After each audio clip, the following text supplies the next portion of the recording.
Uma reflexão rápida aqui para você que precisa ouvir isso.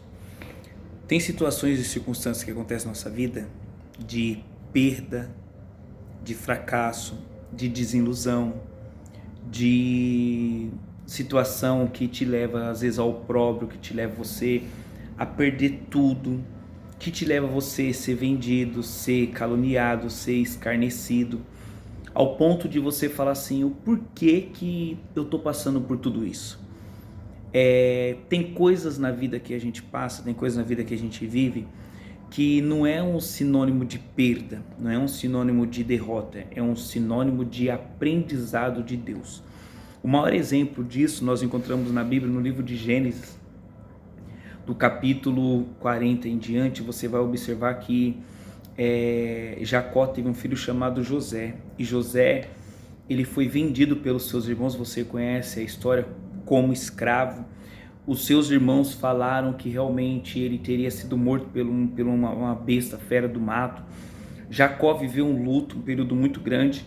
Só que você sabe que José ele foi para o Egito, e quando chegou no Egito foi vendido por Potifar, para Potifar.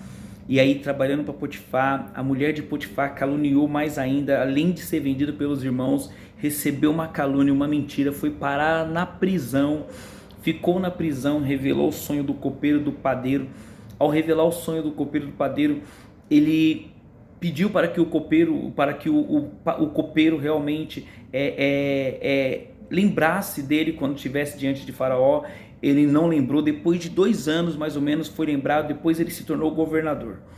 E quando ele se tornou governador, passou um período que ele revelou o sonho de Faraó, e os 7 anos de vaca gorda, os 7 anos de vaca magra. E nesse período, a Bíblia vai falar que ele se tornou governador por causa de ter interpretado o sonho de Faraó. E chegou um período que, na onde o seu pai estava, Jacó e os seus irmãos, a fome chegou, porque foi 7 anos de vaca gorda e 7 anos de vaca magra, e ele se tornou governador disso aí. Você já conhece a história.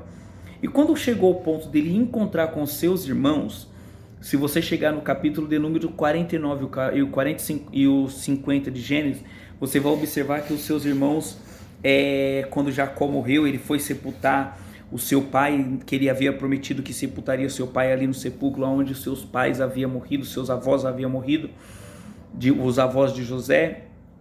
A Bíblia vai dizer que os irmãos de José falaram assim, agora o nosso irmão vai nos castigar, o nosso irmão vai fazer aquilo que nós fizemos com eles. Eles temeram.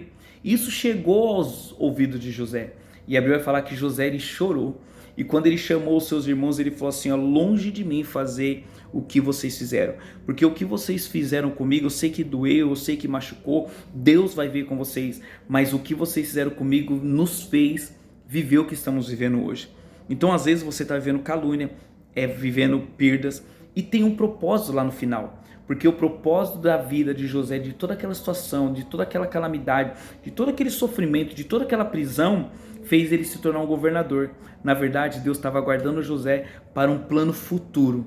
Às vezes o que você está vivendo é para um plano futuro de Deus na tua vida.